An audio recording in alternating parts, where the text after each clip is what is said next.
ইসলাম বলেছেন, একজন মুমিনের পায়ে যদি একটা কাঁটা বিঁধে, চলতে চলতে একটা কাঁটা বিঁধে, এর বিনিময়ে আল্লাহ পাক তার গুনাহগুলো মাফ করে দিবেন।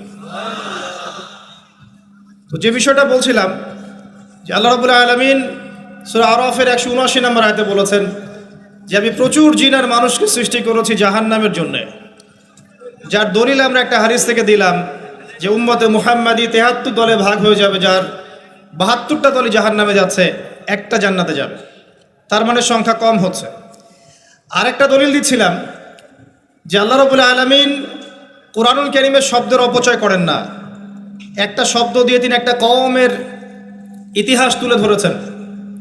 যেমন যুলকারনাইন যাচ্ছিলেন পূর্ব দিকে, যেতে যেতে একটা কওমকে দেখলেন যে কওমের সূর্যের আলো থেকে বাঁচার মতো প্রযুক্তি জানা ছিল না, এতই মানবেতর জীবনযাপন করত। আল্লাহ পাক এই কওম সম্পর্কে বললেন কাযালিক, এরা এমনই ছিল। একটা শব্দ দিয়ে কওমের পুরো হিস্ট্রি বলা শেষ। এই কাযালিকা শব্দ দিয়ে আপনি তাফসীর দেখতে পারেন এই কওম সম্পর্কে কত কি বলা হয়েছে। সেই আল্লাহ রাব্বুল আলামিন সূরাতুর রহমানের মধ্যে একই আয়াত 31 বার রিপিট করলেন বা 32 বার রিপিট করলেন, ফাবিআইয়ি আলাই রাব্বিকুমা তুকাযিবান। মানে কি, কারণটা কি? কারণ এই সূরার মধ্যে এমন কিছু আছে যেটা আল্লাহ পাক চাচ্ছেন আমরা বেশি বেশি করে বুঝি। তোমরা আল্লাহর কোন কোন নিয়ামতকে অস্বীকার করবে। আল্লাহ রাব্বুল আলামিন আমাদেরকে কৃতজ্ঞ হতে বলছেন এই সূরার মধ্যে। আমরা যদি আল্লাহর নিয়ামত চতুর্দিকে দেখি তাহলে গুণে শেষ করতে পারবো না। আল্লাহ পাক বারবার স্মরণ করাচ্ছেন তোমরা আল্লাহর কোন কোন নিয়ামতকে অস্বীকার করবে।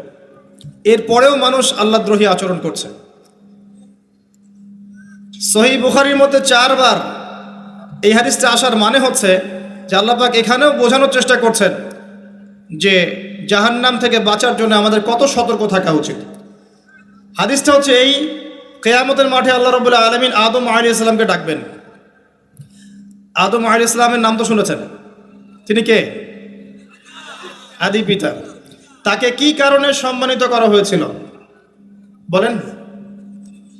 তাকে কি কারণে সম্মান দেওয়া হয়েছিল? জ্ঞানের কারণে। তাকে ফেরেশতারা সেজদা করলেন কি কারণে? শারীরিক গঠনের কারণে, শক্তির কারণে, জ্ঞানের কারণে।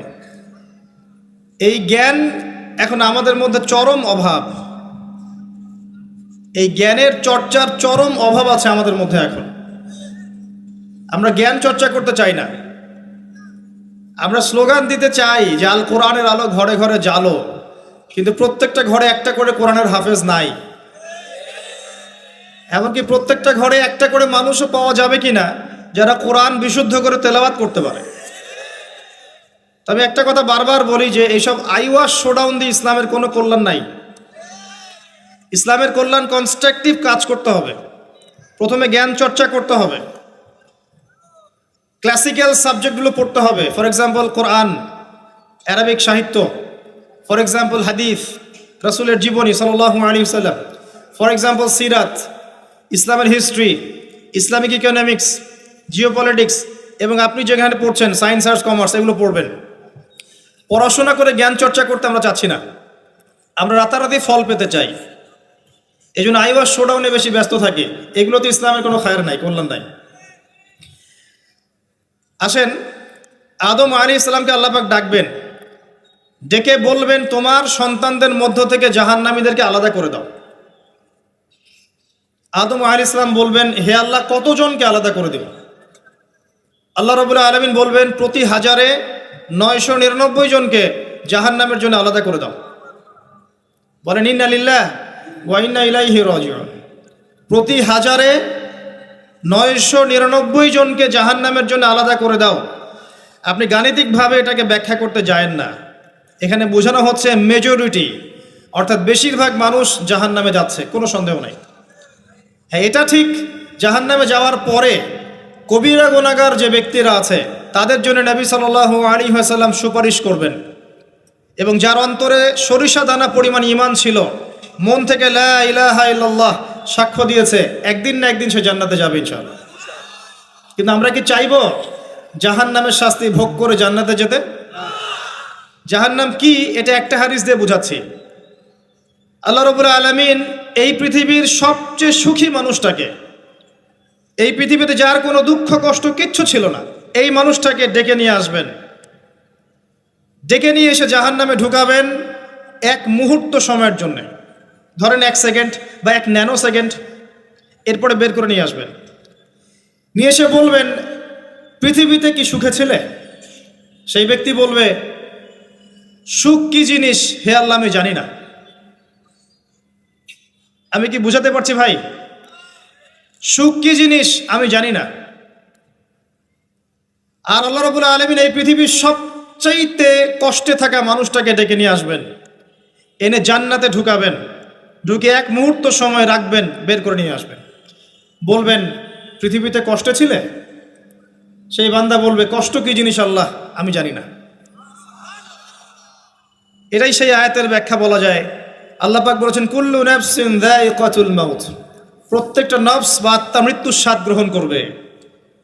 ফাইন্নামা তুওয়াফাউনা উজুরাকুম ইয়াওমাল কিয়ামাহ, কিয়ামতের মাঠে তোমাদের পূর্ণ প্রতিদান দেয়া হবে। ওই দিন ফামান যুহজিহা আনিন নার ওয়া উদখিলাল জান্নাহ ফাকাদ ফাজ, সেদিন যাকে আল্লাহ পাক জাহান্নাম থেকে বাঁচাবেন, জান্নাতে প্রবেশ করাবেন, একমাত্র সে ব্যক্তি সফল, আর কেউ সফল নয়। এই আয়াতটা হচ্ছে দ্য ডেফিনেশন অফ সাকসেস, যার পিছনে আমরা ছুটছি। আমরা সাফল্যের পিছনে ছুটি না। সফল হতে হবে, নিজের পায়ে দাঁড়াতে হবে, টাকা পয়সা করতে হবে, বাড়ি গাড়ি করতে হবে, ব্যাংক ব্যালেন্স করতে হবে, জমি জমা করতে হবে, একটা সুন্দরী গার্লফ্রেন্ড চাই, একটা স্ত্রী চাই, তাই না? আমরা সাফল্যের পিছনে ছুটতে চাই, আর আমাদেরকে বস্তুবাদী দর্শন শেখায় এগুলোই সাফল্যের মানদণ্ড। তা আল্লাহ পাক এখানে বলছেন যাকে জাহান্নাম থেকে বাঁচানো হবে আর জান্নাতে প্রবেশ করানো হবে, এই ব্যক্তি ছাড়া কেউ সফল না। পৃথিবীতে আপনি অনেক বড় নেতা হতে পারেন, ইভেন অনেক বড় আলেমও হতে পারেন, অনেক বড় পলিটিশিয়ান হতে পারেন, অনেক বড় প্রশাসনের কর্মকর্তা হতে পারেন, অনেক বড় ইকোনমিক্স হতে পারেন, কলামিস্ট হতে পারেন, বুদ্ধিজীবী হতে পারেন, হাফেজ হতে পারেন, হু এভার ইউ আর, যদি কিয়ামতের মাঠে আপনি জান্নাতে যেতে না পারেন, আপনি সফল না। আর পৃথিবীতে যে মানুষ মুদির দোকান করছে, ভ্যান চালাচ্ছে, রিক্সা চালাচ্ছে, বারবার সেলুনে কাজ করে, কৃষক কৃষি কাজ করে, যাদেরকে মানুষ চেনেও না, ইমান আছে, 5 ওয়াক্ত নামাজ পড়ে, ছেঁড়া কাপড় পরে থাকে, এত মান মর্যাদা নাই, ভাইরাল না, মানুষ চিনে না, গভীর রাত্রে তাহাজ্জুদ পড়ে, দেখবেন এই ব্যক্তি যদি কিয়ামতের মাঠে জান্নাতে চলে যায়, এই ব্যক্তি আমার চেয়ে সফল, কোনো সন্দেহ নাই। তা আমাদের দৃষ্টিভঙ্গি আগে চেঞ্জ করতে হবে, দুনিয়ামুখী দৃষ্টিভঙ্গি ত্যাগ করতে হবে, পরকালমুখী দৃষ্টিভঙ্গি দরকার। নবী সাল্লাল্লাহু আলাইহি ওয়াসাল্লাম সাহাবায়ে কেরামের ভিতরে এই পরিবর্তন নিয়ে এসেছিলেন, তাদেরকে আল্লাহমুখী করেছেন, আল্লাহমুখী। যখন তারা আল্লাহমুখী হয়ে গেছেন, তখন দুনিয়া তাদের কাছে তুচ্ছ হয়ে গেছে। দুনিয়ার কষ্ট সহ্য করে নিয়েছেন, দুনিয়ার ভোগ বিলাস ত্যাগ করে দিয়েছেন, দুনিয়াকে সর্বোচ্চ প্রাধান্য দেননি, হাজত বা প্রয়োজন মনে করেছেন। দুনিয়ার সব কাজ করেছেন শুধু আল্লাহ সন্তুষ্টির জন্য। এবং আমি অনেক লেকচারে এটাও বলেছি যে আপনি দুনিয়ার প্রতিটা কাজ আল্লাহ সন্তুষ্টির জন্যই করেন, কারো কাছে কিছু পাওয়ার আশায় করেন না। যদি কারো কাছে প্রতিদান পাওয়ার আশায় দুনিয়ার কাজগুলো করেন, আপনি কষ্ট পাবেন। কারো কাছে আশা করেন না, আল্লাহর কাছে আশা করেন প্রতিদান, আপনি কষ্ট পাবেন না ইনশাআল্লাহ। কারণ আল্লাহ ছাড়া প্রকৃত অর্থে আমাদের আপন বলে কেউ নাই। শুধুমাত্র আল্লাহই আপনার আপন, বাকিরা আপনার প্রয়োজন। মানুষ মানুষকে ভালোবাসতে পারে না, মানুষ মানুষের অবস্থানকে ভালোবাসে। এটা আপনারা হারে হারে ফিল করবেন যত দিন যাবে দেখবেন এটা আখিরুজ জামান, এটা আখিরুজ জামান, শেষ জামানা চলছে। এখন ফিতনাগুলো এমনভাবে পড়তে থাকবে যেন একটা মালা ছিঁড়ে দিলে পুঁথিগুলো যেমন টপটপ করে পড়ে যায়, এইভাবে ফিতনাগুলো আসতে থাকবে। ওই হাদিসের দিকে আসেন। নবী সাল্লাল্লাহু আলাইহি ওয়াসাল্লাম বলছেন আদম আলাইহিস সালামকে ডেকে আনা হবে, বলা হবে তোমার সন্তানদের মধ্য থেকে জাহান্নামীদেরকে আলাদা করে দাও। আল্লাহ পাক বলবেন প্রতি 1999 জনকে আলাদা করে দাও, একজন জান্নাতে যাচ্ছে প্রতি 1000-এ। কিন্তু listen to me very carefully, কিন্তু আল্লাহ পাক সূরা নিসা একটা কথা বলেছেন, ইন্নাল্লাহা লা ইয়াগফিরু আন ইউশরাকা বিহি ওয়া ইয়াগফিরু মা দুনা যালিকা লিমান ইয়াশা। আল্লাহ রাব্বুল আলামিন তার সাথে শিরকের গুনাহ ছাড়া অন্য যে কোনো গুনাহ যাকে ইচ্ছা মাফ করতে পারেন। যে কোনো গুনাহ, যে কোনো গুনাহ আল্লাহ পাক মাফ করতে পারেন, শিরকের গুনাহ ছাড়া। আরেকটা গুনাহ আল্লাহ পাক ক্ষমা করবেন না, সেটা হচ্ছে বান্দার হক। বান্দার হক, বান্দার সাথে সম্পৃক্ত। কারো টাকা চুরি করেছেন, কারো জমি আত্মসাৎ করেছেন, কাউকে গালি দিয়েছেন, কারো প্রতি জুলুম করেছেন, কাউকে অন্যায়ভাবে মেরেছেন, ছিনতাই করেছেন, ইত্যাদি ইত্যাদি, যেটা অন্যের হকের সাথে সম্পৃক্ত। ধর্ষণ করেছেন, মানুষের সম্মানহানি করেছেন, কাউকে নিষ্পাপ কাউকে বিতর্কিত করেছেন, ইত্যাদি। এই যে মানুষের সাথে জড়িত হক, এটা আল্লাহর কাছে মাফ নেওয়া যাবে না। কাবা ঘরের গেলাফ ধরে কানলেও কোনো লাভ নাই। ওই বান্দার কাছে গিয়ে ক্ষমা নিতে হবে। ভাই, আমি আপনাকে গালি দিয়েছি, মাফ করে দেন। ভাই, আমি তোমার টাকা চুরি করেছিলাম, এই নাও, ফেরত নাও। বোন, তোমার সম্পত্তি আমি দেই নাই, নিয়ে নাও। প্রতিবেশী, তোমার জমি আমি নিয়েছি, নিয়ে নাও। এটা দুনিয়াতে করতে হবে। অন্যথায় পরকালে দেখবেন যে মানুষের সাথে জড়িত হকের জন্য মানুষটা দাঁড়িয়ে আছে। একজন ব্যক্তি উঠেছে, নামাজ, রোজা, হজ, যাকাত সব নেকি নিয়ে উঠেছে। ওঠার পরে দেখছে সামনে অনেক মানুষ দাঁড়িয়ে আছে। কি জন্য দাঁড়িয়ে আছে? কারো টাকা নিয়ে শোধ করে নাই, কাউকে গালি দিয়েছে, কারো প্রতি জুলুম করেছে, কারো প্রতি অন্যায় করেছে, এরা দাঁড়িয়ে আছে, হক চাচ্ছে। তখন কিভাবে শোধ করবে? আল্লাহ পাক বলবেন, তোমার নেকি ওদেরকে দিয়ে দাও। তখন শেয়ার রেটের মাধ্যমে নেকি চলে যাবে। কথা বুঝতে পারছেন? তখন আরো অত্যাধুনিক প্রযুক্তি থাকবে, নেকি কনভার্ট। আর নেকি দিতে দিতে যদি নেকি শেষ হয়ে যায়, তখন ওই ব্যক্তিদের গুনাহ তার আমল নামায় চলে আসবে। তারপর ওই ব্যক্তিরা জান্নাতে যাবে, এই ব্যক্তি জাহান্নামে যাবে। অতএব দুনিয়াতে মানুষের সাথে জড়িত কোনো হক রাখেন না। আল্লাহ পাক বলছেন, শিরকের গুনাহ ছাড়া আল্লাহ যে কোনো গুনাহ মাফ করতে পারেন। আর এই যে কুফরি এবং মানুষের সাথে জড়িত হক, আল্লাহ মাফ করবেন না। এখন আল্লাহ যদি শিরকের গুনাহ ছাড়া সব গুনাহ মাফ করতে পারেন, আর আল্লাহ পাক তো ওয়াদা করেছেন নবী সাল্লাল্লাহু আলাইহি ওয়াসাল্লামকে মেরাজের রাতে, যে তোমার উম্মতের যে কোনো ব্যক্তি যদি শিরক না করে আমার সামনে হাজির হয়, আমি তাকে মাফ করে দেব। একটা হাদিসে কুদসির মধ্যে এটাও আছে, হে আদম সন্তান, তুমি যদি আসমান এবং জমির সমপরিমাণ গুনাহ নিয়ে আমার সামনে দাঁড়াও, কিন্তু আমার সাথে কাউকে শরীক করনি, তাহলে আমি আল্লাহ তোমার সামনে আসমান জমিন সমান ক্ষমা নিয়ে দাঁড়াবো। আবার নবী সাল্লাল্লাহু আলাইহি ওয়াসাল্লাম সুপারিশ করবেন, যার অন্তরে এক জাররা পরিমাণ ঈমান থাকবে, তারা জান্নাতে যাবে। তাহলে কি কারণে 1999 জন মানুষ জাহান্নামে যাবে? উত্তরটা দেন দেখি। তাদের আমল নামায় কিসের পাপ থাকতে পারে? কিসের? এটা বোঝার জন্য কি পিএইচডি করার দরকার আছে? এখন দেখেন, কিছু মানুষ আছে যারা বলছে যে ঈসা ইবনে মারিয়াম আল্লাহর সন্তান। নাউজুবিল্লাহ। এটা শিরক নয়? এবং তাদের সংখ্যা পৃথিবীতে 700-800 কোটির মতো, নাকি আরো কম বেশি হবে? যারা চলে গেছে, যারা আছে এবং যারা আসবে। কিছু মানুষ বলছে ওজায়ের আলাইহিস সালাম আল্লাহর সন্তান। নাউজুবিল্লাহ। এরা হচ্ছে জিউস, যারা এখন প্যালেস্টাইন দখল করে আছে। আর এই কথা বলতে আমাদের বুকে ভয় থাকা উচিত নয় যে ওইটা আমাদের জমি, তাদের জমি নয়। ওখানকার ঘটনা হচ্ছে এমন, একটা উপমা দিয়ে বোঝানো যায়। মনে করেন আপনি আপনার ঘরে বসে আছেন, আপনার দরজায় একজন মেহমান এসেছে। মেহমান নক করছে, ঠক ঠক ঠক। ভাই, আমাকে একটু হেল্প করেন, আমি খাইনি অনেক দিন, আমার কাপড় নাই, আমার খাবার নাই, আমার থাকার জায়গা নাই, একটু আশ্রয় দেন। আপনি মাশাআল্লাহ মুসলিম, দয়া পরবশ হয়ে দরজা খুলে দিলেন, তাকে ড্রয়িং রুমে বসালেন, সুন্দর করে খাওয়ালেন, কাপড় দিলেন, রেস্ট করার জায়গা দিলেন। এবার সে সেখানে থাকতে থাকতে পরিকল্পনা করলো যে আপনাকে আপনার বাসা থেকে বের করে দিবে। একদিন আপনাকে ঘাট ধরে আপনার বাসা থেকে বের করে দিল, দিয়ে দরজার ভিতর থেকে লাগিয়ে দিল। এখন দরজার বাইরে দাঁড়িয়ে আপনি নক করছেন, আমার ঘর আমাকে ফেরত দাও, আমার ঘর আমাকে ফেরত দাও। আর এই ব্যক্তি বলছে আপনি জঙ্গি, আপনি সন্ত্রাসী। এটা হচ্ছে সবচেয়ে সেরা উদাহরণ প্যালেস্টাইন এক্সাম্পলের। তো এরা বলছে ওজায়ের আলাইহিস সালাম আল্লাহর সন্তান। একটা কথা আমি বলি, হতাশ হবেন না।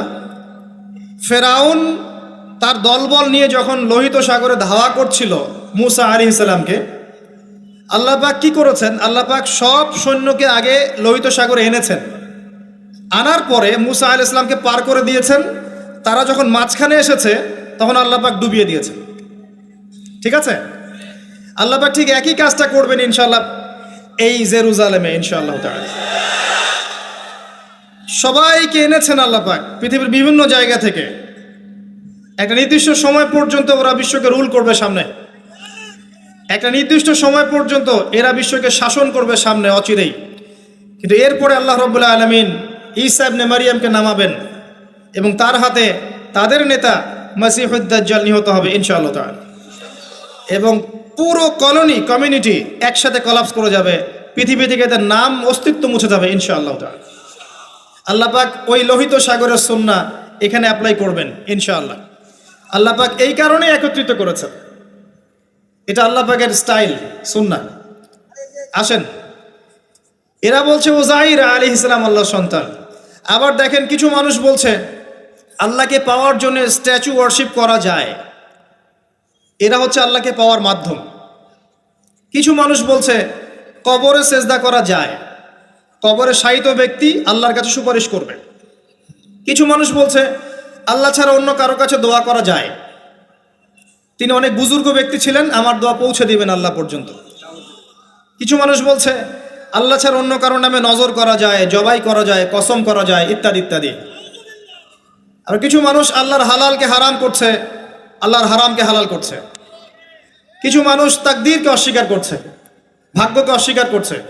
কিছু মানুষ দুনিয়া নিয়ে এতই ব্যস্ত হয়ে আছে দিনের যাররা পরিমাণ ফিকির নাই। আবার কিছু মানুষ এই উম্মতের মধ্যে দাবি করছে মুহাম্মদ সাল্লাল্লাহু আলাইহি সাল্লাম শেষ নবী নন, আরও নবী আসতে পারে, এবং তারা প্রকাশ্যে মাহফিল করারও চেষ্টা করছে এখন বাংলাদেশ। আবার কিছু মানুষ বলছে আমরা কোরআন মানি, হাদিস মানি না। এই যতগুলো কথা আমি বললাম এর প্রত্যেকটাই হচ্ছে শিরক। এই শিরকগুলো হয় তিনভাবে: চিন্তায় শিরক হয়, কথায় শিরক হয় এবং কাজে শিরক হয়। চিন্তা, কাজ এবং কথা, আকীদায় শিরক থাকে, আমলে শিরক থাকে, আবার কথাতেও শিরক থাকে। এই শিরকের পাপের কারণে আল্লাহ রাব্বুল আলামিন বেশিরভাগ মানুষকে জাহান্নামে দিবেন, বলেন নাউযুবিল্লাহ। কিন্তু কারো আমল নামায় যদি শিরকের পাপ না থাকে, শিরক থেকে তওবা করে যে কোনো পাপ নিয়ে সে কবরে যায়, 99% সম্ভাবনা আছে এই মানুষকে আল্লাহ পাক মাফ করে দিবেন। তাহলে আমরা আজকে এতটুকু শিখলাম, প্রথমে সবচেয়ে বেশি কেয়ারফুল থাকতে হবে শিরকের ব্যাপারে, সবচেয়ে বেশি কেয়ারফুল থাকতে হবে শিরকের ব্যাপারে এবং বেদাআতের ব্যাপারে। এটা কি জিনিস? বেদাত হচ্ছে এমন জিনিস, মানে আমিলা আমালান লাইসা আলাইহি আমরুনা ফাহুয়া রাদ। নবী সাল্লাল্লাহু আলাইহি সাল্লাম বলেছেন, কেউ যদি এমন কোনো কাজ করে ইসলামের মধ্যে যেই কাজের পিছনে আমার কোনো দলিল নাই, প্রমাণ নাই, আমার পক্ষ থেকে কোনো আদেশ নাই বা নিষেধ নাই, কোনো হুজ্জাত নাই, এটাই বেদাত, প্রত্যাখ্যাত। মানে আপনার প্রতিটা কাজ হতে হবে শুধুমাত্র নবী সাল্লাল্লাহু আলাইহি ওয়াসাল্লামের সুন্নাহ মতো। এই জায়গায় নতুন কোনো পদ্ধতি চালু করলে আপনি বেদাতি হয়ে যাবেন। বেদাতির পরিণতি কি? তার সমস্ত আমলগুলোকে আল্লাহ পাক ধুলো বানিয়ে দিবেন। দলিল সূরা ফুরকান। সবকিছু বলার সময় পাচ্ছি না মাহফিলে। আরো কি? আরো আছে। বুখারী হাদিসে এসেছে নবী সাল্লাল্লাহু আলাইহি ওয়াসাল্লাম হাউজে কাউসারের সামনে দাঁড়িয়ে থাকবেন এবং এই কাউসারের পানি যে একবার পান করবে কিয়ামতের মাঠে, সে আর কখনো পিপাসার্ত হবে না। নবী সাল্লাল্লাহু আলাইহি ওয়াসাল্লাম পানি পান করাবেন উম্মতকে, হঠাৎ পর্দা পড়ে যাবে। আল্লাহ নবী বলবেন ইন্নাহুম মিন্নি, এরা তো আমার উম্মত। পর্দা পড়ে গেল কেন? তাকে জানানো হবে ইন্নাকা লা তাদরি মা আহদাসা বা'দাক, হে নবী আপনি জানেন না আপনার মৃত্যুর পর এরা আপনার শরীয়তের মধ্যে কত বেদাত চালু করেছিল। তো বেদাতীদের সম্পর্কে নবী সাল্লাল্লাহু আলাইহি ওয়াসাল্লাম বলবেন সুহকান সুহকান লিমান গায়্যারা বা'দি, দূর হও যারা আমার দ্বীনের মধ্যে সংযোজন করেছো, দূর হয়ে যাও। নবীজি অভিশাপ দিবেন, নাউযুবিল্লাহ। আরেকটা মারাত্মক বিষয় হচ্ছে বেদাত করতে থাকলে মানুষ তওবা করে না। একজন চোর তওবা করতে পারে, সে জানে এটা খারাপ কাজ। একজন জেনাকারী তওবা করতে পারে, সে জানে এটা খারাপ। একজন পতিতালয়ের মেয়ে তওবা করতে পারে, সে জানে এটা খারাপ। কিন্তু যে ব্যক্তি ইসলামের কাজ করছে ভালো মনে করে, সে মনে করছে এগুলো কল্যাণের কাজ, ভালো কাজ, সে কখনো তওবা করতে চাইবে না।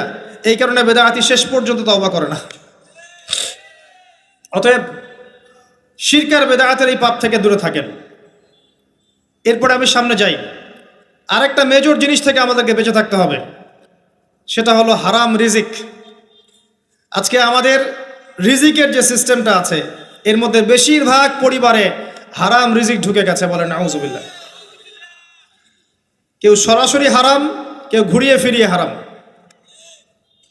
সবচেয়ে বড় মারাত্মক যে হারামটা ঢুকেছে তার নাম হচ্ছে রিবা বা সুদ। ম্যাক্সিমাম আমরা সুদখোর। আমার কিসের দাড়ি টুপি এগুলো দেখার প্রয়োজন নাই, আমি নিজেও সুদখোর। কিভাবে? প্রত্যক্ষভাবে না হলে পরোক্ষভাবে। মনে করেন আমি একটা ফ্ল্যাটে ভাড়া থাকি, ফ্ল্যাটের মালিক আমার ভাড়ার টাকা দিয়ে তার ব্যাংকের লোন শোধ করে, পরোক্ষভাবে আমি সুদের সাথে সম্পৃক্ত আছি। আপনি বাঁচতে পারবেন না। এই জামানা সম্পর্কে নবী সাল্লাল্লাহু আলাইহি ওয়াসাল্লাম বলেছেন, এমন একটা জামানা আসবে যেই জামানায় মানুষ সুদ থেকে বেঁচে থাকতে পারবে না। যে বেঁচে থাকার চেষ্টা করবে তার গায়েও সুদের ছিটা ফোঁটা গিয়ে লাগবে, কোনো সন্দেহ নেই, এটা সেই জামানা। টপ টু বটম সব জায়গায় সুদ। আর জানি না এই আয়াতগুলো কোরআনে আছে কি না আদৌ, বা এগুলো মানুষকে শোনানো হয় কি না আদৌ। তা আমি আমার জায়গা থেকে চেষ্টা করছি। আল্লাহ পাক কোরআনে বলেছেন। কে বলেছেন? আল্লাহ বলেছেন। আমি অনুবাদ করছি, আমি জাস্ট অনুবাদক। সূরা বাকারা 279 থেকে পড়া শুরু করেন। আল্লাহ পাক বলছেন, ইয়া আইয়ুহাল্লাযীনা আমানু, হে মুমিনগণ, তুমি যদি মুমিন হয়ে থাকো, হে মুমিনগণ, ইত্তাকুল্লাহ, তোমরা আল্লাহকে ভয় করো। ইত্তাকুল্লাহ, তোমরা আল্লাহকে ভয় করো। ইত্তাকুল্লাহ, তোমরা আল্লাহকে ভয় করো। ওয়াযারু মা বাকিয়া মিনার রিবা, সুদের অবশিষ্ট অংশগুলো ছেড়ে দাও। ইন কুনতুম মুমিনিন, যদি প্রকৃত অর্থে মুমিন হয়ে থাকো। ওয়া ইন লাম তাফআলু, আমি আল্লাহ বলছি তোমরা যদি এটা না করো, ফাযরু বিহারবিন মিনাল্লাহি ওয়া রাসূলিহি, তাহলে আল্লাহ এবং তার রাসূলের সাথে যুদ্ধের ঘোষণা শুনে রাখো। Go ahead. এখন রাস্তা আপনার। আমি অনুবাদ করে শুনিয়ে দিয়েছি, আপনার কান পর্যন্ত পৌঁছে গেছে। এখন decision is yours, path is yours, choose your path. রাস্তা আপনার, আপনি ফিক্স করেন কি করবেন। যদি আপনি সুদ খান 1 নাম্বার, অথবা দেন 2 নাম্বার, 3 আপনি সাক্ষী থাকেন, 4 লিখে রাখেন, আপনি সমান পাপী। এই 4 শ্রেণীর মানুষকে নবী সাল্লাল্লাহু আলাইহি ওয়াসাল্লাম অভিশাপ দিয়েছেন, লাআনত করেছেন। আর নবী সাল্লাল্লাহু আলাইহি ওয়াসাল্লামের অভিশাপ নিয়ে যদি আমরা কবরে যাই, তাহলে মান নবিয়ুক উত্তর দিতে পারবো, এটা বিশ্বাস করা বোকামি। তার অভিশাপ নিয়ে যদি আমরা হাসরের মাঠে উঠি, হাউজে কাউসারের পানি পাবো, প্রত্যাশা করাটা বোকামি হবে। তার অভিশাপ নিয়ে যদি আমরা হাসরের মাঠে উঠি, তাহলে তিনি আমাদের জন্য সুপারিশ করবেন, এটা ভাবা বোকামি হবে। মেরাজের রাতে আল্লাহ রাসূল দেখে এসেছেন, এক শ্রেণীর মানুষকে রক্তের নদীতে ফেলে মাথা ফাটিয়ে দেওয়া হচ্ছে। নবী জিজ্ঞাসা করলেন সাল্লাল্লাহু আলাইহি ওয়াসাল্লাম, এরা কারা হে জিবরাইল? জিবরাইল আলাইহিস সালাম বললেন, এরা আপনার উম্মতের সেই সব ব্যক্তি যারা ছিল সুদখোর, যারা সুদের মধ্য দিয়ে মানুষের রক্ত চুষে খেয়েছে। আজকে রক্তের নদীতে এদেরকে ফেলে মাথা ফাটিয়ে দেওয়া হচ্ছে। কি করবেন আপনি ফিক্স করেন। ইসলাম তরবারির জোরে ছড়ায় নাই। আমি আপনার গর্দানে তরোয়াল ধরে বলবো না যে সুদ ছেড়ে দেন, বলবো? কেউ বলবে না। ইসলাম এভাবে ছড়ায় নাই। ইসলাম সৌন্দর্য দিয়ে ছড়িয়েছে, সুন্দর উপদেশ দিয়ে ছড়িয়েছে। উদউ ইলা সাবিলি রাব্বিকা বিল হিকমা ওয়াল মাউইযাতিল হাসানাহ ওয়াজাদিলহুম বিল্লাতি হিয়া আহসান, এভাবে ইসলাম ছড়িয়েছে। ফাযাক্কির ইন নাফাআতিয যিকরা সায়াযাক্কারু মান ইয়াখশা, হে নবী আপনি উপদেশ দিন, যদি উপদেশ কাজে লাগে শীঘ্রই যারা আল্লাহকে ভয় করে তারা আপনার উপদেশ গ্রহণ করবে ইনশাআল্লাহ। ওয়া ইয়াতাজান্নাবুহাল আশকা, যারা পাপাচারী ফাসিক তারা উপদেশ গ্রহণ করবে না। ফাযাক্কির ইন্নামা আনতা মুযাক্কির, আপনি উপদেশ দিন, আপনি শুধু উপদেশদাতা। লাস্তা আলাইহিম বিমুসাইতির, আপনি কারো উপর দারোগা নন। এটা একজন দায়ীর কাজ, একজন আলেমের কাজ, এর বেশি কিছু না। আমাদের ম্যাক্সিমাম রিজিকের মধ্যে সুদ ঢুকে গেছে। হয় আমরা খাচ্ছি, না হলে দিচ্ছি, না হলে সাক্ষী থাকছি, না হলে লিখে রাখছি। আরেকটা কথা বলি, এই হাদিসটাও শুনে রাখেন। নবী করিম সাল্লাল্লাহু আলাইহি ওয়াসাল্লাম কার নবী? আপনার তো, আপনারই তো নবী। তিনি বলেছেন সুদের পাপের ৭৩টা শাখা আছে। কতটা? যার সর্বনিম্ন শাখা হচ্ছে নিজের মায়ের সাথে জেনা করা। এখানে যদি একটা বিল্ডিং থাকে, যে বিল্ডিংয়ের মধ্যে মনে করেন কথার কথা না আউযুবিল্লাহ অনেক প্রস্টিটিউট মহিলা আছে, কথা বুঝতে পারছেন? এখানে আছে অনেক প্রস্টিটিউট মহিলা যারা এখনকার ভাষায় সেক্স ওয়ার্কার্স, কারণ তারা যৌনকর্মী বলতে চায়, পতিতা শব্দ ইউজ করতে চায় না, তারা এটাকে একটা স্বীকৃতি দিতে চেষ্টা করছে আর কি। সেক্স ওয়ার্কার্স এটা একটা কাজ, নাউযুবিল্লাহ। এই কারণেই সমাজে বেশি বেশি মহামারী ছড়াবে, এই কারণেই সমাজে এমন কিছু পাপ ছড়াবে, এমন কিছু রোগ ছড়াবে যে এই রোগগুলো কখনো ছিল না ইতিহাসে। এই কারণেই হাদিসে এসেছে শেষ জামানায় যখন অশ্লীলতা বেড়ে যাবে, বেহায়াপনা বেড়ে যাবে, নগ্নতা বেড়ে যাবে, তখন সমাজে বেশি বেশি এমন রোগ ছড়াবে যে এই রোগগুলো আগে কখনো ছিল না। মনে করেন এখানে এমন একটা বিল্ডিং আছে, সেখানে কিছু সেক্স ওয়ার্কার্স আছে, এখানে কেউ ম্যানেজার, কেউ কাজ করে, কেউ মনে করেন দারোয়ান, কেউ মনে করেন ডিলার এগিয়ে দিচ্ছে, কেউ মনে করেন যে ঘরে ঢুকিয়ে দিচ্ছে, ইত্যাদি ইত্যাদি। এক একজন এক এক সেকশনে কাজ করছে, অনেকটা কর্পোরেট সেকশনের মতো। এখন আপনি কি তাদের কারো বাসায় দাওয়াত খেতে চাইবেন? আপনি কি তাদের কারো উপার্জন খেতে চাইবেন? যদি এমন হয় এখানে সব সেক্স ওয়ার্কার্স নয়, সবাই আমাদের মা, নাউযুবিল্লাহ। শব্দটা প্রয়োগ করলাম আঘাত করার জন্য, কারণ নবীজি বলেছেন মায়ের কথা। মনে করেন এরা সবাই আমাদের মা, নাউযুবিল্লাহ। এখন কি আপনি এটাকে পছন্দ করবেন? এখানে যদি কেউ কাজ করে তার রিজিক খেতে চাইবেন? রিবার মধ্য দিয়ে আমরা এগুলো করছি, কোনো ফিকির নাই, যায় আসে না কাজ কারো কিছু, দিব্যি খাচ্ছে। যখন দেখবেন পাপ করতে করতে করতে করতে আমার মনের মধ্যে কোনো রিয়াকশন হচ্ছে না, তখন বুঝে নেবেন কলব মরে গেছে, ডিস্ট্রয়েড, ডেড হার্ট। হ্যাঁ, একজন মুমিনের পরিচয় হচ্ছে ছোট ছোট পাপ তার কাছে পাহাড়ের মতো মনে হবে, আর একজন ফাসিকের পরিচয় হচ্ছে বড় বড় পাপ তার কাছে মাছির মতো মনে হয়, তাড়ালেই চলে যাবে। আরো আছে, সহিহ বুখারীর একটা হাদিসে নবীজি বলেছেন, যে ব্যক্তি 1 দিরহাম সুদ খায় সে যেন 36 বার জেনা করেছে। একবার জেনা করার শাস্তি 100 বেত্রাঘাত এবং 1 বছরের জন্য বহিষ্কার, যেটাকে আমরা উস্কে দিই এখন বলি কাছে আসার গল্প। একবার সূরা নূর পড়েন, সূরা নূরের প্রথম আয়াতগুলো পড়েন। যদি কেউ জেনা করে একবার 100 বেত্রাঘাত এবং 1 বছরের জন্য বহিষ্কার। আর যদি কোনো বিবাহিত ব্যক্তি করে তার শাস্তি হচ্ছে রজম, পাথর নিক্ষেপ করে হত্যা করা। আর 1 দিরহাম সুদ খেলে আপনি 36টা মেয়েকে রেপ করছেন। এবার চিন্তা করেন, এই শাস্তিগুলো যদি দুনিয়ায় কার্যকর না হয় এবং দুনিয়াতে যদি আমরা তওবা না করে যেতে পারি, পরকালে কার্যকর হবে কোনো সন্দেহ নাই। দুনিয়াতে শোধ করে যাওয়া ভালো পরকালের চাইতে। অতএব আল্লাহর ওয়াস্তে আমি হাত জোর করে রিকোয়েস্ট করছি, আল্লাহর ওয়াস্তে সুদ ছেড়ে দেন। ভ্যান চালায় খান, সবজি বিক্রি করে খান, একটা ছোট কাপড়ের ব্যবসা করে খান, একটা মাছের আড়ত করে খান, গবাদি পশু প্রতিপালন করে খান, কৃষিকাজ করে খান, আল্লাহর ওয়াস্তে সুদে যায় না। আপনার পুরো দুনিয়া এবং আখিরাত বরবাদ হয়ে যাবে এবং আপনি এর মধ্য দিয়ে আল্লাহর সাথে যুদ্ধ করছেন, নবীর সাথে যুদ্ধ করছেন। এর উপরেও আছে পেপার মানির মধ্যে সুদ। ওই যে বললো 1 দিরহাম, এই দিরহাম আবার কি জিনিস? দিরহাম মানে রৌপ্য মুদ্রা, দিনার এটা কি জিনিস? স্বর্ণ মুদ্রা, ইসলামিক মুদ্রা। সেই যে চলে গেছে ব্রিটিশরা আসার আগে, এখন আর দেখা যায় না। একটা গোল্ড কয়েন যার মূল্যটাকে ইকোনমিক্সের ভাষায় বলে ইন্ট্রিনসিক ভ্যালু। এই ভ্যালুটা এই স্বর্ণ মুদ্রার ভিতরেই থাকে।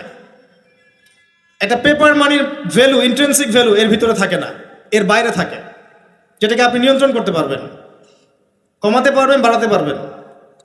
আর এর সাথে যখন পেট্রোডলার অ্যাড হয়েছে তখন তো মাশাআল্লাহ জুলুম আরও উপরে উঠে গেছে। আর যারা পেট্রোডলার সিস্টেম চালু করেছে, এইসব ভোগবিলাসী আরবদেরকে আমরা বলি এরা হচ্ছে আমিরুল মুমিনিন, নাউযুবিল্লাহ, সুবহানাল্লাহ। কত অন্ধ হলে মানুষ এদেরকে আমিরুল মুমিনিন মনে করতে পারে, যারা মুসলিমদের প্রপার্টি সব আমেরিকার হাতে তুলে দিয়েছে, আর সেই প্রপার্টি দিয়ে এরা বম্বিং করে করে সারা বিশ্বের মধ্যে মুসলিম হত্যা করছে।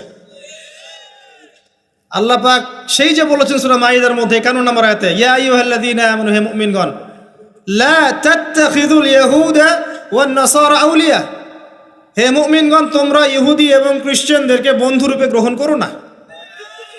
কে বলেছেন? আল্লাহর চেয়ে কি আমি জিওপলিটিক্স ভালো বুঝি? আল্লাহর চেয়ে আমি আমার ভালো মন্দ ভালো বুঝি? কাদেরকে? বা'দুহুম আউলিয়া ও বা'দ, যারা একে অপরের বন্ধু, যারা একে অপরের বন্ধু। ওয়া মান ইয়াতাওয়াল্লাহুম মিনকুম ফাইন্নাহু মিনহুম, তোমাদের মধ্যে কেউ যদি ওদের দিকে মুখ ফিরায় সে তাদের অন্তর্ভুক্ত, এই উম্মার কেউ না তারা। সে যেই হোক, বিশ্বের এইসব নামধারী মুসলিম কান্ট্রিদের চাইতে বাংলাদেশের পররাষ্ট্রনীতি অনেক ভালো আছে, হাজার গুণে ভালো আছে। কি মনে করেন আপনি? এসব ফাসেকা জালেমদেরকে আপনি আমিরুল মুমিনিন মনে করছেন? আল্লাহ পাক বোঝার তৌফিক দান করুন। আসেন, রিবার কথা বলতে গিয়ে কথাটা আসছি, ইন্ট্রেন্সিক ভ্যালু বলে একটা বিষয় আছে। এত ডিটেলস বিষয় মাহফিলে বলা সম্ভব না। এতটুকু বলবো যে ইনশাআল্লাহ তাআলা আপনি যদি আপনার সম্পদকে সাস্টেইনেবল অ্যাসেটে রূপান্তরিত করেন, আগামী দিনগুলোতে আপনি ইনশাআল্লাহ জিতবেন, আদারওয়াইজ হেরে যাবেন।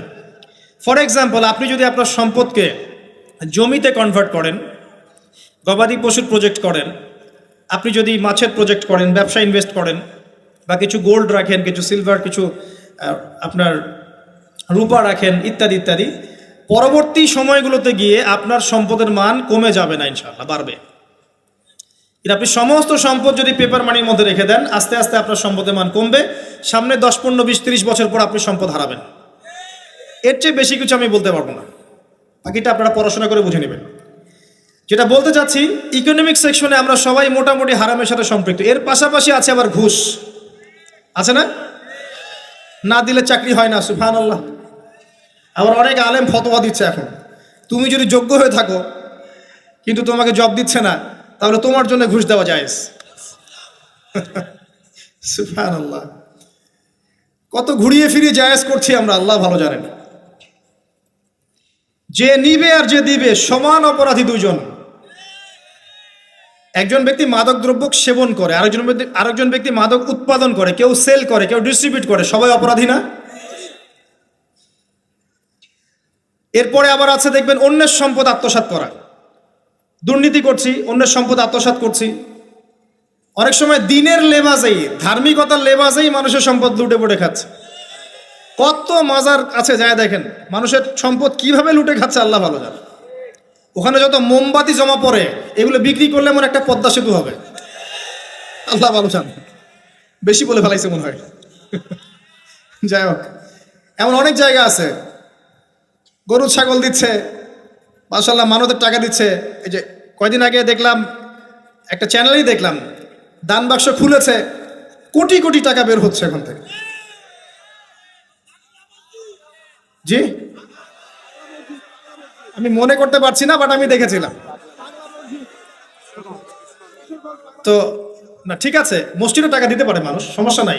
আমি বলছি এমন জায়গা যেখানে আল্লাহর সাথে শিরক হচ্ছে। বিষয়টা হচ্ছে, আমরা ধর্মের লেবাজে অনেক সময় মানুষের সম্পদ লুটে পড়ে খাচ্ছি না? অনেক মুসলিম আছে যারা বোনের সম্পত্তির অধিকার দেয় নাই। আল্লাহ রাস্তায় সময় দিয়ে আসে, চিল্লা দিয়ে আসে, বলছে যে আমার বোন তো আমাকে সম্পত্তি দান করে দিয়েছে, মাশাআল্লাহ। তাহলে কেমনে দান করছে ভাই? তো বলে, আমি ওকে বলছি তুই যদি আমাকে দিস তো সওয়াব হবে।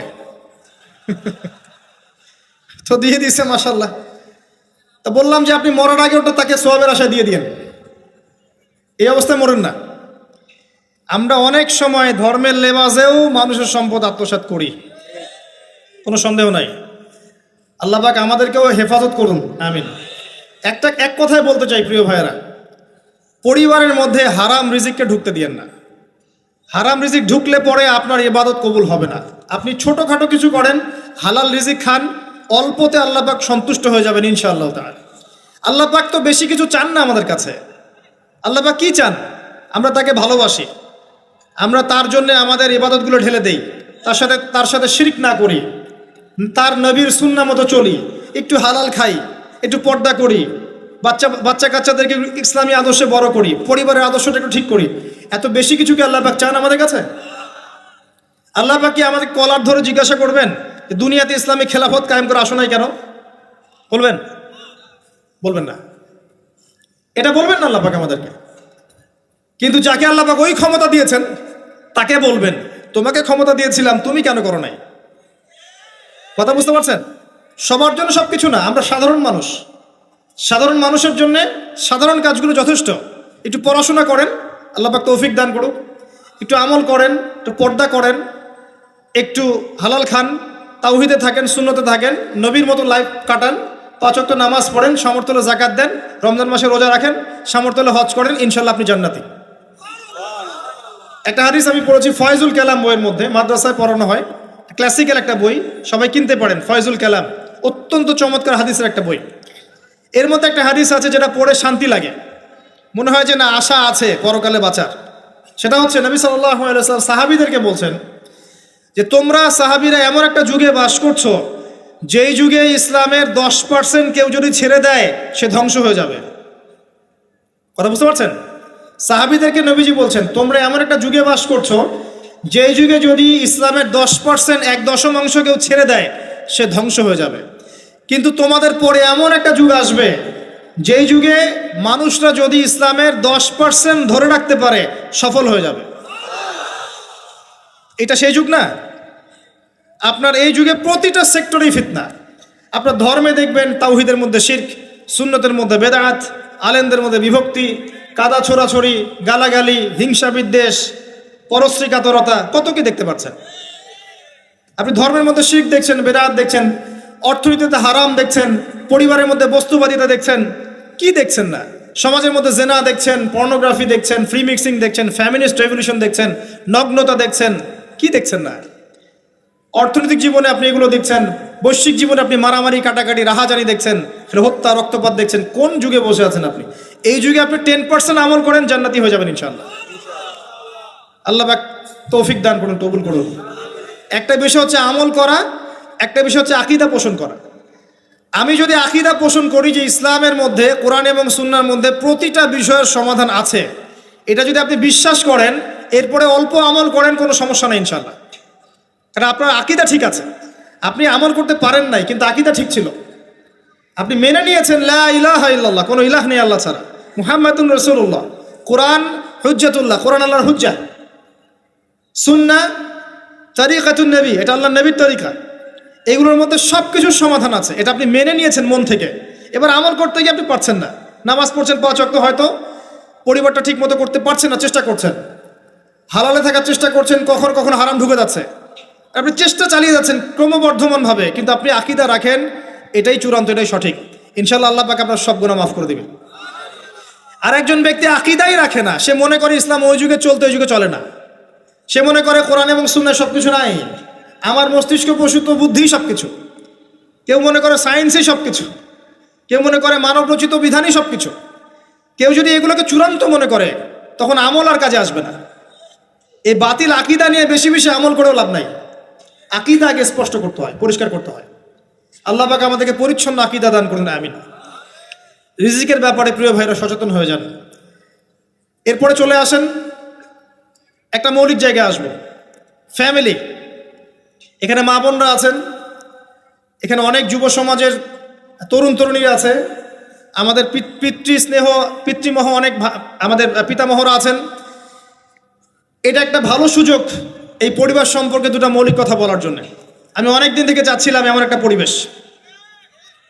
লিসেন ভাই, আল্লাহ পাক একটা আয়াতে বলেছেন, সূরা তাহরিম আয়াত নাম্বার 6, ইয়া আইয়ুহাল্লাযীনা আমানু, হে মুমিনগণ, কু আনফুসাকুম, নিজে জাহান্নামের আগুন থেকে বাঁচো, ওয়া আহলিকুম নারা, তোমার পরিবার বর্গকে বাঁচাও, আলাইহা মালাইকাতুন গিলাজুন শিদাদ, যেই জাহান্নামে কঠোর মনের ফেরেশতা আছেন, লা ইয়াসুনাল্লাহা মা আমারহুম ওয়া ইয়াফআলুনা মা ইউমারুন, আল্লাহ পাক তাদেরকে যে আদেশ করেন সে আদেশ পালনে তারা বিন্দুমাত্র ভূক্ষেপ করে না, মানে বিন্দুমাত্র গাফেলতি করে না।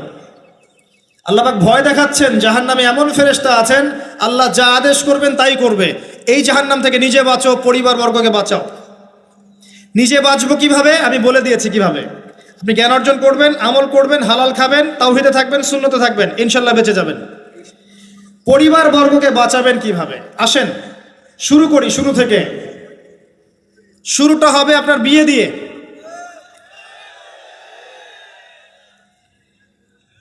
এত এক্সাইটেড হওয়ার কিছু নাই, কারণ এটা এমন একটা বিষয় যেটা করেন নাই বলে এক্সাইটমেন্ট বাড়ছে, করার পরে পস্তাতেও পারেন। এটা এমনই দিল্লি কা লাড্ডু, যে খাবে সেও পস্তাবে, যে খাবে না সে বেচারাও পস্তাবে। তবে আপনারা খেয়ে পস্তান আলহামদুলিল্লাহ। এমনভাবে শুরু করেন না পরিবারটা যে আপনি একজন তরুণী, আপনি একজন তরুণ বিয়ে করছেন, বিয়ের সময়ে দিনদারিতা বাদ দিয়ে অন্য কিছু দেখতে যায় না। যদিও বা অর্থ সম্পদ, বংশমর্যাদা, সৌন্দর্যের কথা হাদিসে এসেছে, হাদিসটা এমন নয় যে তোমরা 4টা গুণ দেখেই বিয়ে করো, এমন নয়।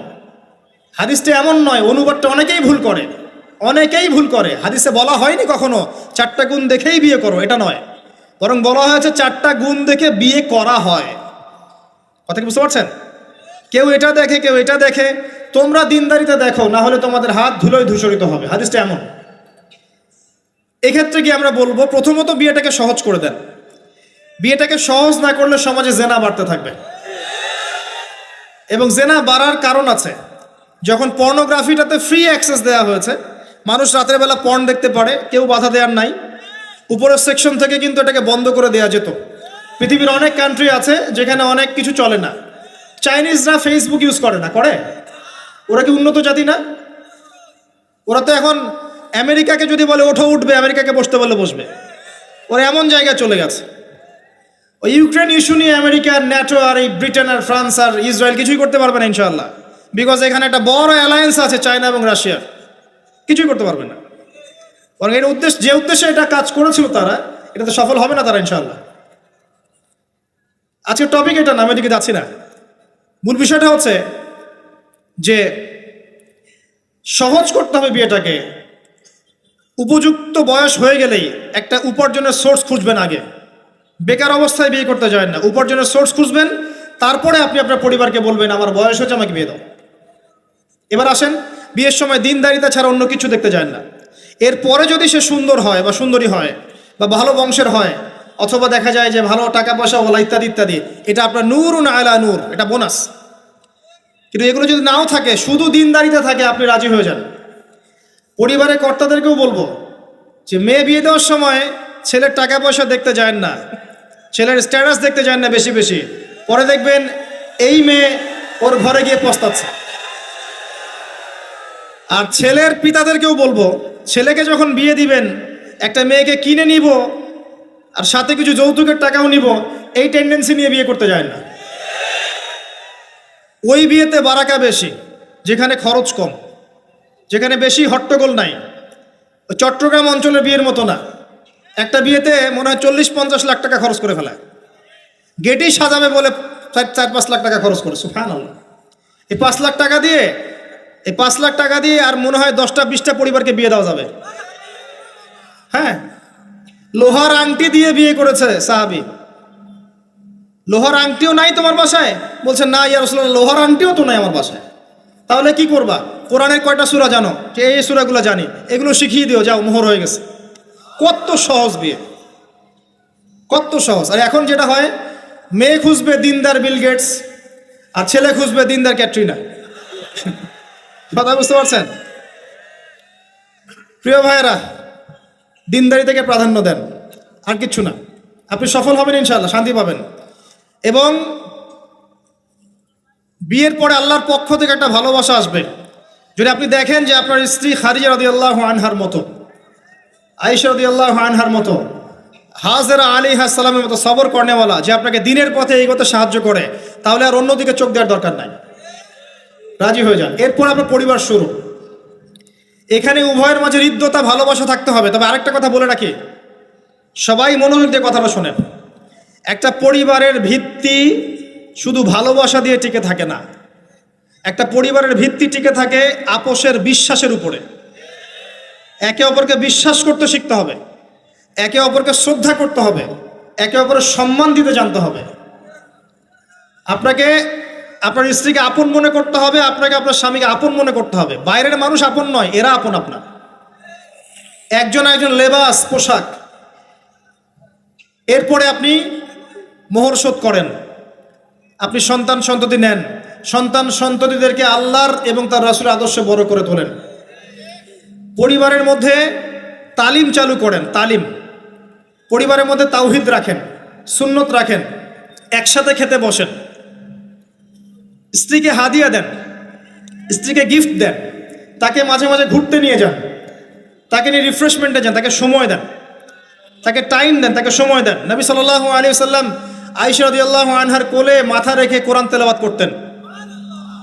তার সাথে চাঁদনি রাতে দৌড়েছেন এবং চাঁদ দেখেছেন, সফর করেছেন, রাতের বেলা হেঁটেছেন, সময় দিয়েছেন, খালি পায়ে হেঁটেছেন।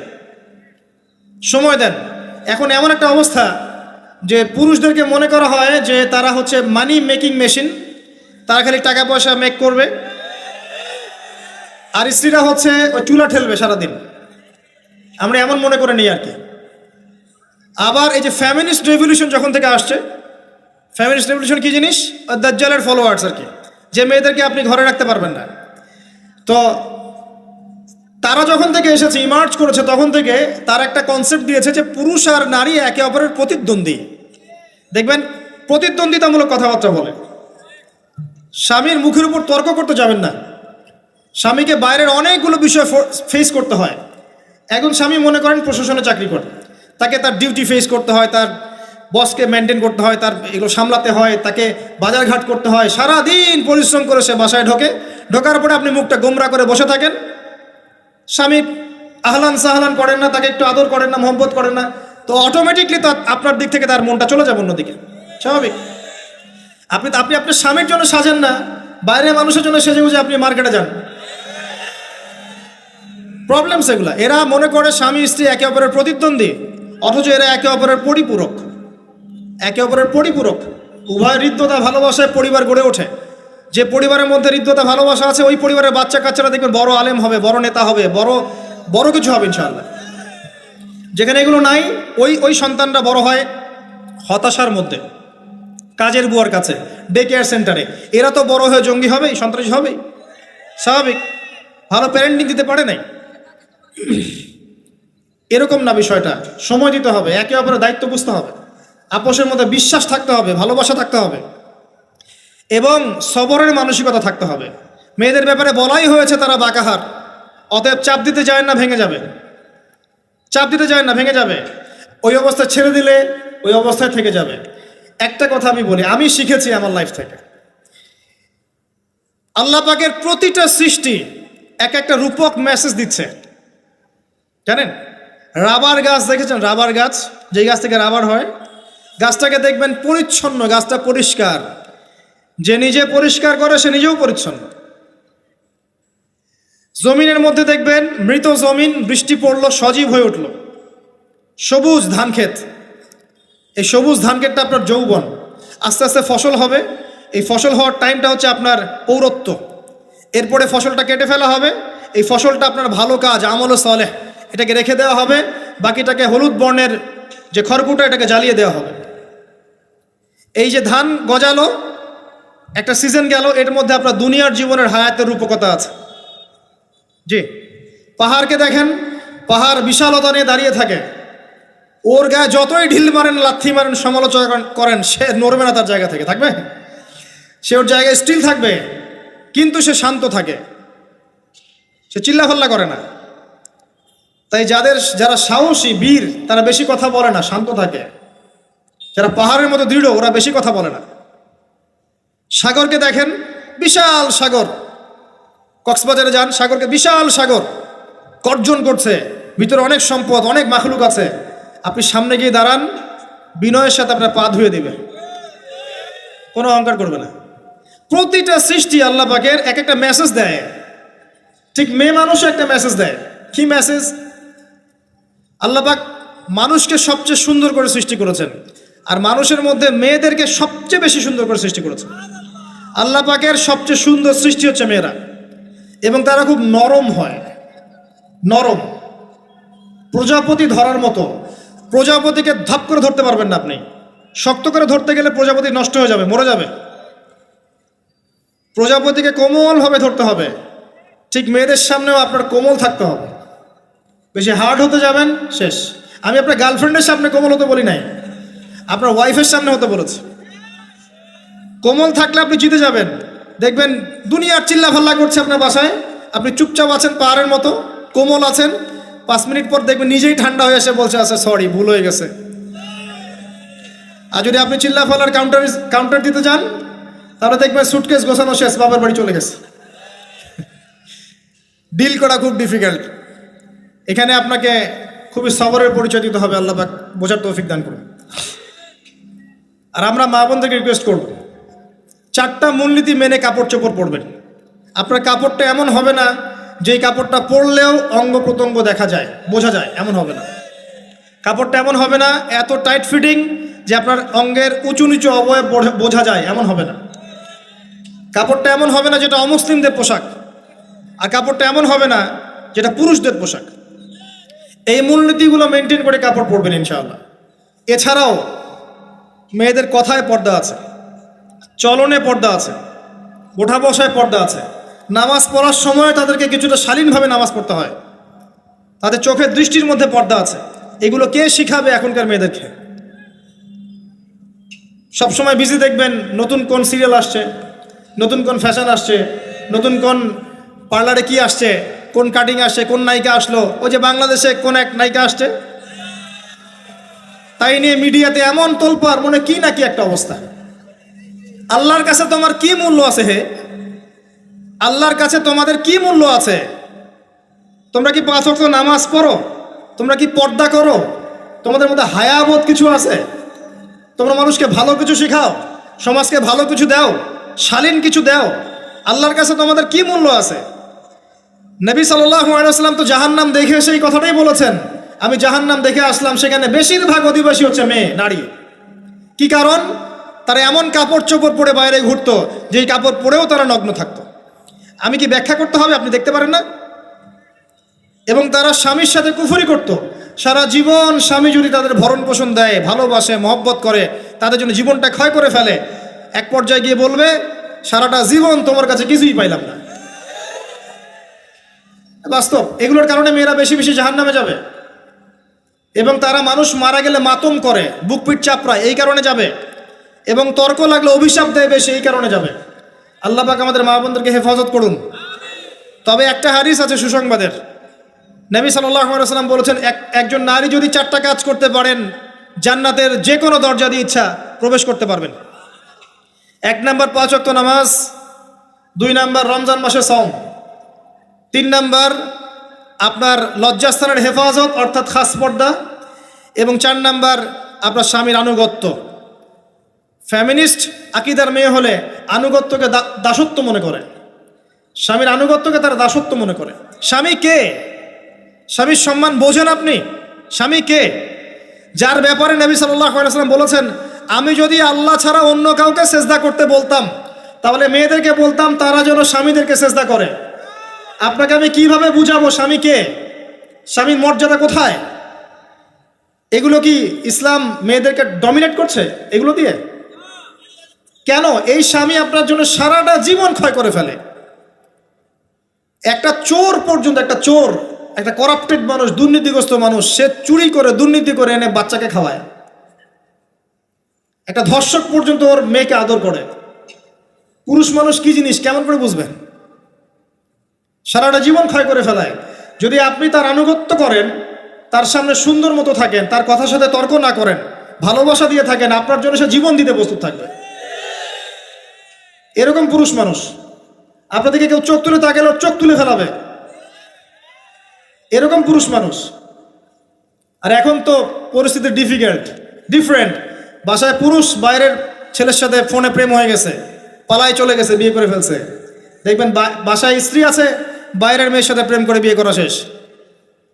বিয়ে করলে সমস্যা নাই, ব্যভিচার করে ফেলছে। বিয়ে সে করতেই পারে, সে যদি সমতা রক্ষা করতে পারে, সেটা তার ডিফারেন্ট ইস্যু, এটা অন্য ইস্যু।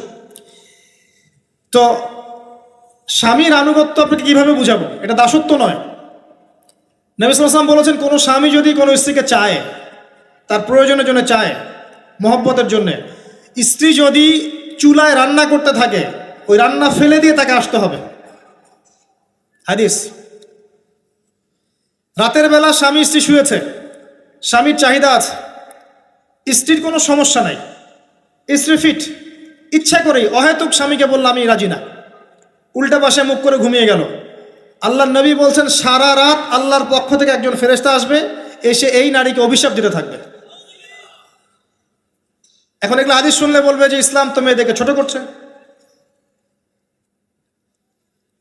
একজন মেয়ে তার, একজন স্বামীর কথা বলছে, স্বামী তার মেয়ে, তার স্ত্রী, তার মা, তার বোন, সবাইকে তার মিরাসের হক দিতে হয়। একজন মেয়ে তার বাবার সম্পত্তি পায়, কোনো কোনো ক্ষেত্রে তার ভাইয়ের সম্পত্তি পায়, তার স্বামীটা তো পাই, তার ছেলেরটাও পায়, নানি হলেও সম্পত্তির হক আছে। একটা মেয়েকে চতুর্দিক থেকে সিকিউর করা হয়েছে ইসলামে। তারপরেও কিছু ফ্যামিনিস্টের কারণে এরা বলবে যে মেয়েদেরকে ইসলাম ছোট করছে। হ্যাঁ, মেয়েদেরকে ইসলাম কেন ছোট করছে? কারণ পর্দা করে যে বাইরে বেরোতে বলেছে, ঢ্যাং ঢ্যাং করে নগ্ন হয়ে বেরোতে নিষেধ করেছে, এই কারণে।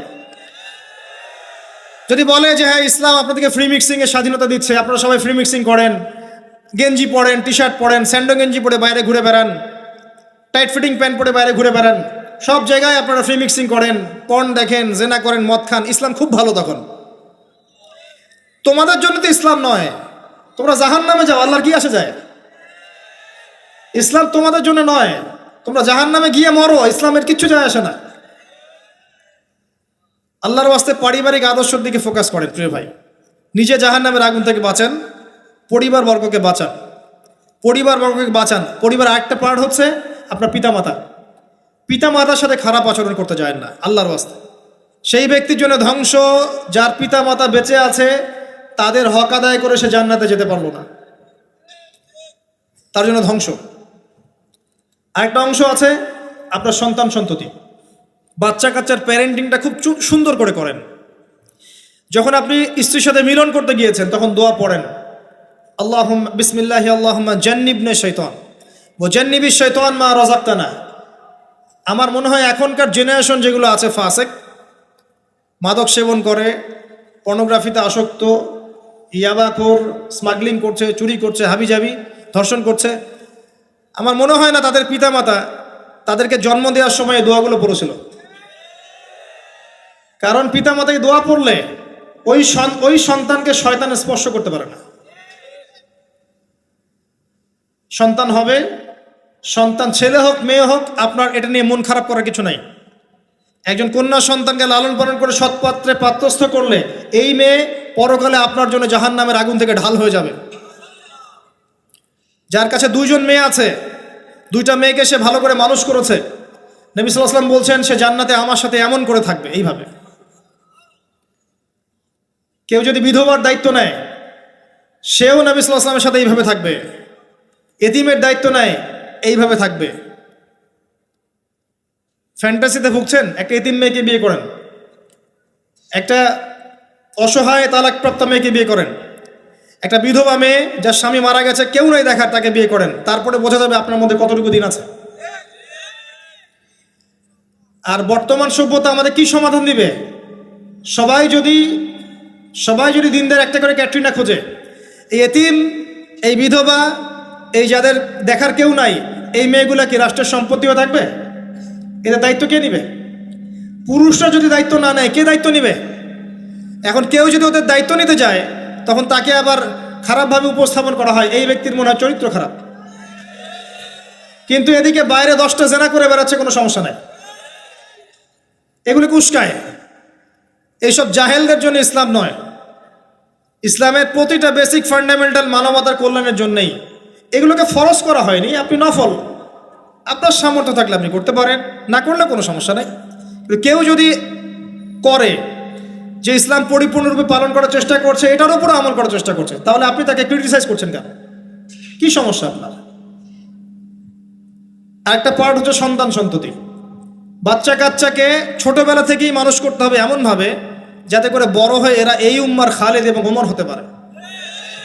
বাচ্চা ছোট বাচ্চাকে আপনি ভালো খাবার দেন, মায়ের স্নেহ দেন, বাবা মার সাথে রাখেন, একটু গ্রাম্য পরিবেশে নিয়ে গিয়ে তাকে বড় করেন। কেন বলছে কথা? এখানে পরিবেশ সুন্দর থাকবে, সে দৌড়াবে ধুলার মধ্যে, মাঠের মধ্যে খেলবে, সুন্দর ভাষা শিখবে। এরপরে তাকে ভালো প্রতিষ্ঠানে পড়ান। প্রতিষ্ঠানটা এমন হবে যে প্রতিষ্ঠানে জেনারেল শিক্ষা, ইসলামিক শিক্ষা একসাথে দেয়া হচ্ছে, সে সব শিখবে। আমার ছেলে কোরআনে হাফেজও হবে, আমার ছেলে ডক্টরও হবে ইনশাআল্লাহ।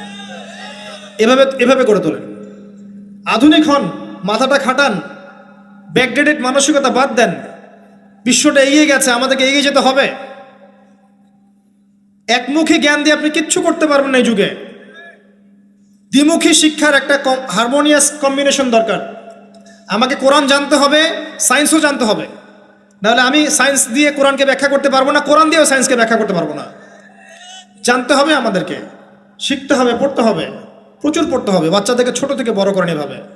আস্তে আস্তে গিয়ে দেখবেন তারা যখন কিশোর, তাদের বন্ধু বান্ধবের সার্কেল থেকে খেয়াল রাখেন।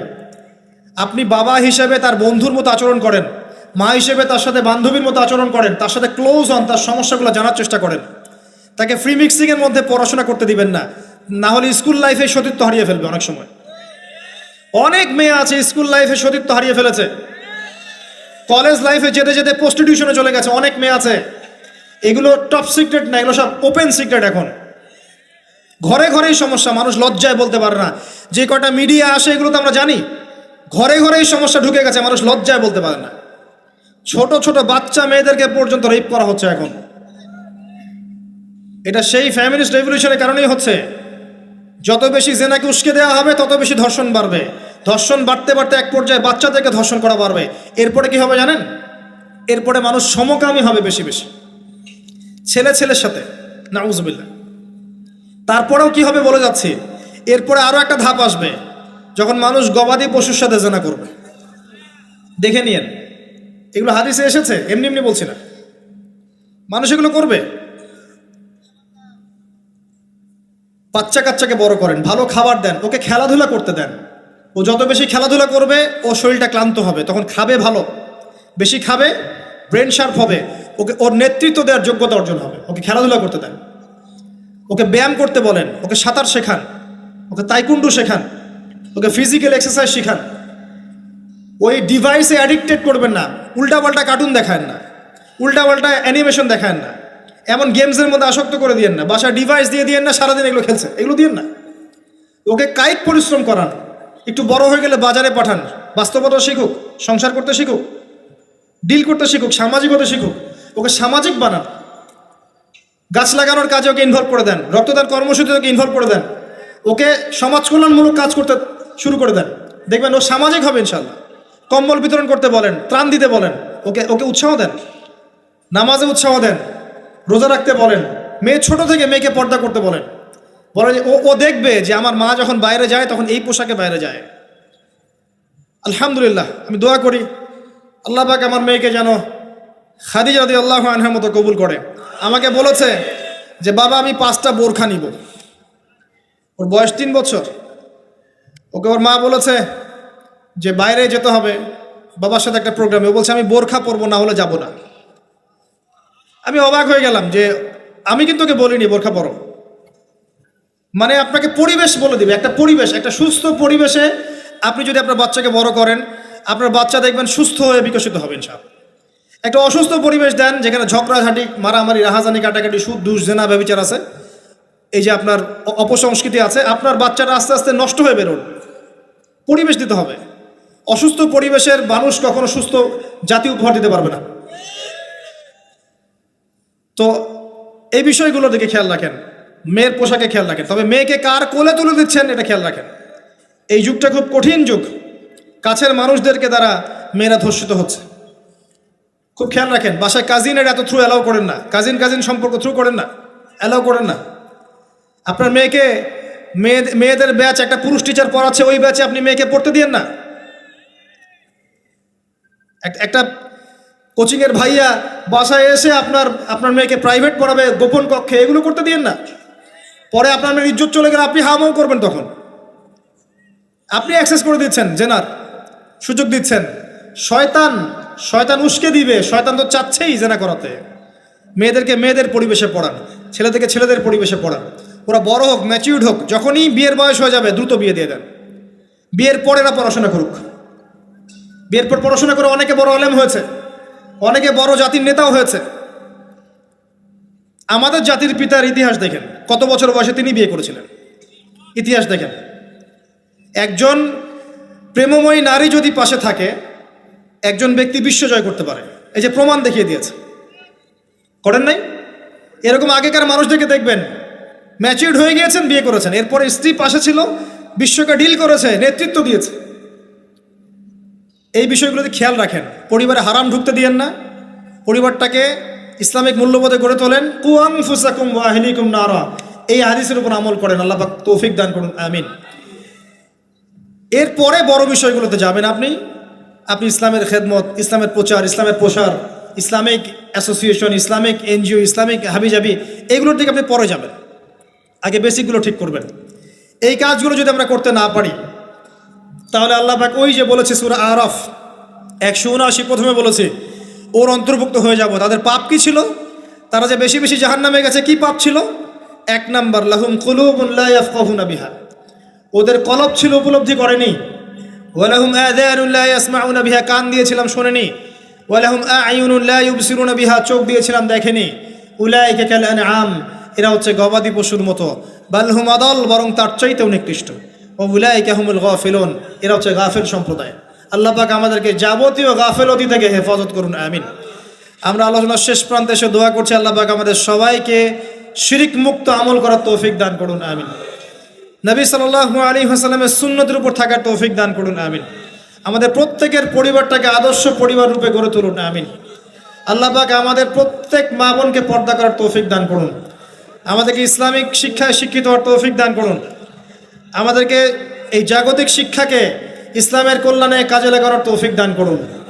আল্লাহ পাক আমাদেরকে হালাল রিজিকের ব্যবস্থা করে দিন।